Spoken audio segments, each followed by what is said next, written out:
As the highly anticipated release of Rennsport comes closer, my excitement is tempered with caution. As the longevity and viability of Rennsport hangs in the balance, the concerns of sim racers and other stakeholders will first have to be addressed. I'll outline my concerns and provide feedback on how the Rennsport team can ensure that this new sim racing title doesn't end up with its back up against the wall, because let's face it, we could all use another top tier sim racing title. If you're brand new to the channel, I'd like to thank you for clicking on this video. For those of you who are returning, thank you for your continued support. And for those who may not know yet, I'm a finance professional with experience in credit risk within the banking industry and as a financial analyst within corporate finance. Given that I have a unique background within sim racing on YouTube, I believe that I can aid us all to set our expectations for Rennsport. That being said, according to the CEO himself, the goal of Rennsport is to bring sim racing to a wider audience. The key differentiator here is that this is set to be done through the esports scene. With the CEO's vision in mind, the developers began building Rennsport from the ground up with esports at the helm. His vision was further solidified with the announcement of the ESL partnership. The first thing that comes to my mind when I hear the words esports ready are all the past failures of other esports ready titles from Lawbreakers and a bunch of others. Let me know down in the comments below what you think about his strategy. With this doubt in my mind, I started conducting research on Rennsport's target markets. According to the Grand View research report, the global gaming simulator market is anticipated to grow at 12.1%. from 2020 through 2027, with only a little more half of that growth coming from racing simulators.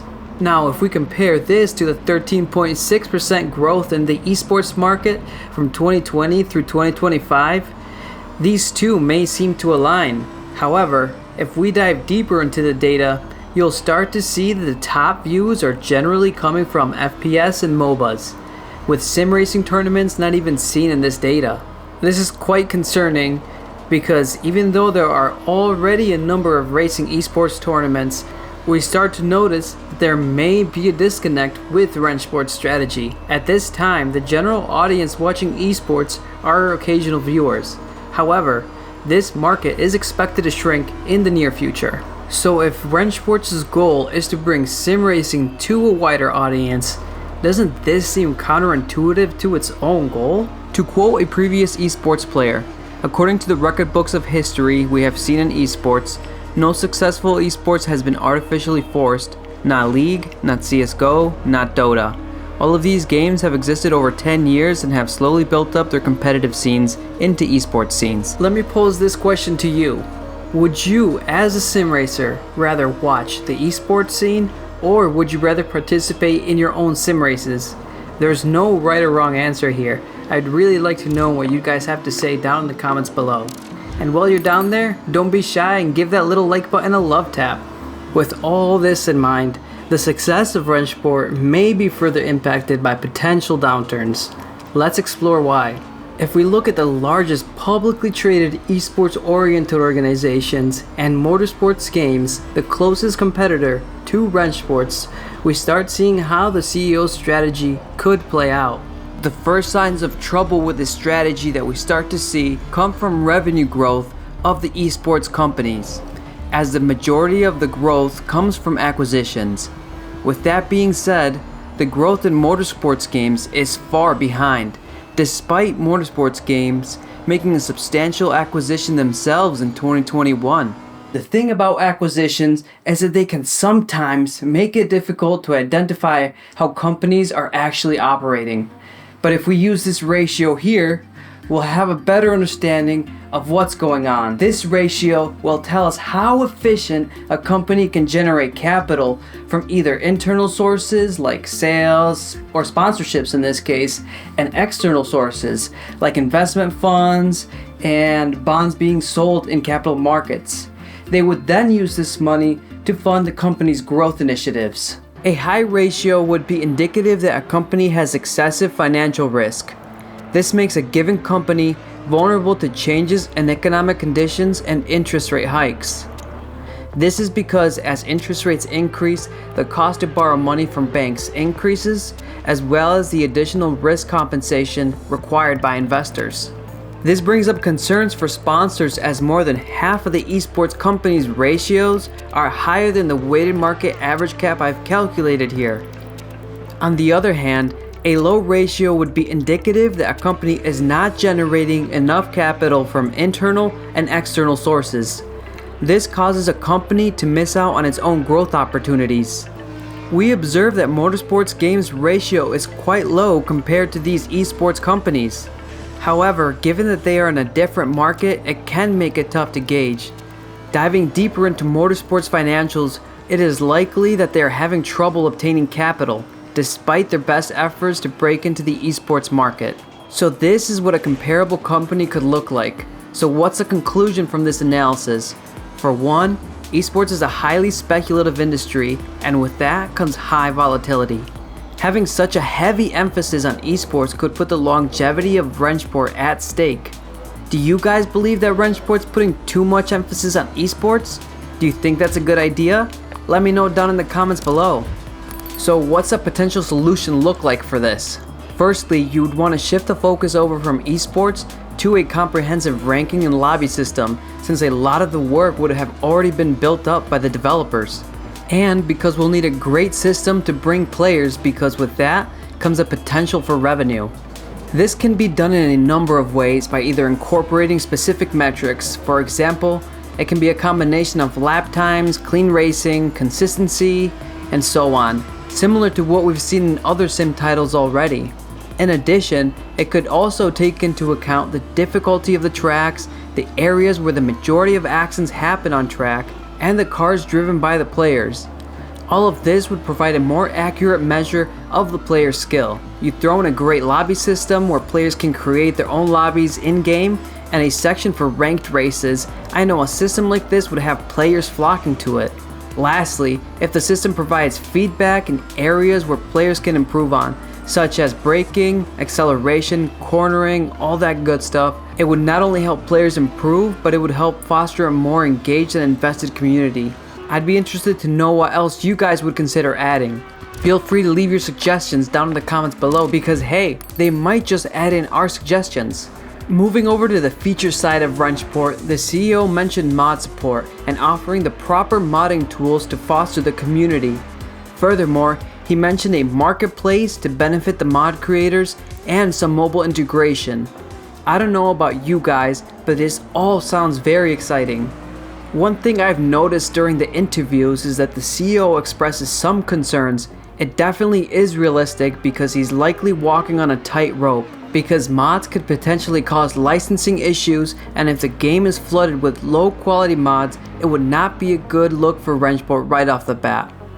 This is a very tough place to be in, as you could imagine yourself wanting all the best mods out there in the world, but you know if you make the wrong choices, it could not only negatively impact your employees, but your stakeholders as well. The reason to care about all of this is because we want to bring back value to the company so that they can reinvest and make a better product. In order for the Rennsport team to address the low quality, license breaching, or even exploitive mods, Rennsport should establish a clear and transparent process for approving and distributing community created mods. The company will need clear internal and external processes for submitting mods and vetting mods. An example of this would be by having a set group of developers and curators chosen by the community to review and test these mods before they are available to everyone. This would aid in the creation of high quality mods available to all players. Rennsport can push this even further by offering incentives or rewards to mod creators, such as featuring their favorite mods in one curated page.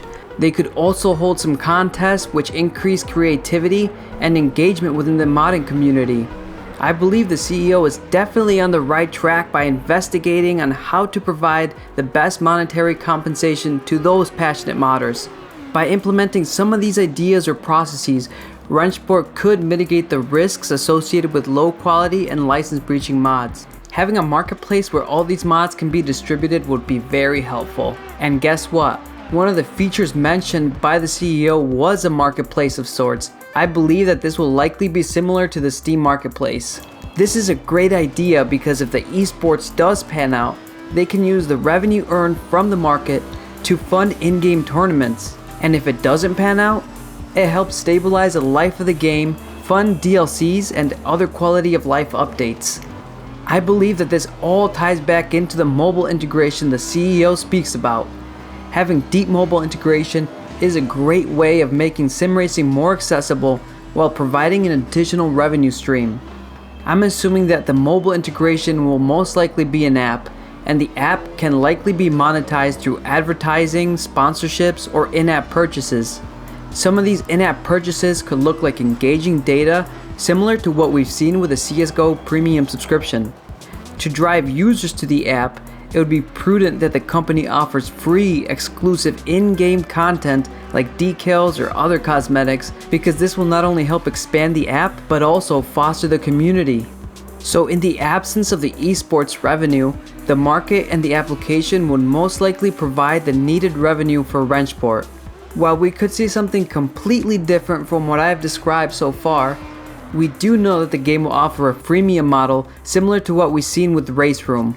Having a model like this is difficult to manage because it will automatically be splitting the player base.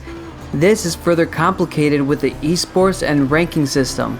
And if this is implemented poorly, it could impair the success of Rennsport right from the start. It'll be interesting to see what the team does to combat this. A good way of mitigating this would be by offering free players the opportunity to try out and race on premium tracks for a limited time. This could potentially increase the engagement and aid in the closing of the sale. I'd be interested to see how many of you guys would want to try out the content before you ended up buying it. I know I would. Not only is it important for management to really understand where the majority of the revenue is coming from, but it will be the same for us players, as management will have to try and balance out to make both profitable and engaging content. A good way for management to balance this out would be for them to use regression analysis to examine the relationships between all sorts of variables, but in this case, they can measure the overall success of the game. The dependent variable could be DLC sales or revenue, while the independent variables could include factors such as time spent on a specific track or time spent on a specific type of car. I would further recommend for management to use clustered analysis to better understand the differences between the freemium player base and the premium player base. In this way, management could provide each player base with fair and engaging content, which could potentially lead to more time spent in the game. With the Rennsport still in alpha and the closed beta pretty much at our doorstep, the CEO has stated that there are a lot of quirks to iron out, from the tire model to the driving experience as a whole. With a lot of work still left to do, and the CEO wanting to have this out by the end of 2023, I believe that there's likely to be a delay. I don't think that would negatively impact the sim racing community as long as it's done a couple months before release. However, if a delay is inevitable, it may be prudent for them to allocate resources towards refining gameplay and improving other core features. Furthermore, if a delay announcement is given, I think that it would help gain the trust of us in the sim racing community while increasing the transparency of the developers at the same time. Additionally, the delay announcement, I believe, would further help partners and sponsors as they'd be able to better plan out specific types of contracts they'd like to introduce, or even events.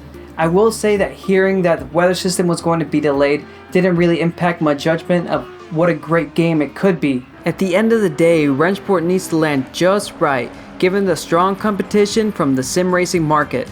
With established titles like iRacing, ACC, and AC, it could make it difficult for Rennsport to gain a foothold. But if done correctly, this will hopefully be a great game for all of us to enjoy. The more the merrier, am I right? So what are you expecting from Rennsport? And are you excited to get your hands on it? Let me know down below. And as always, SimFin here, peacing out.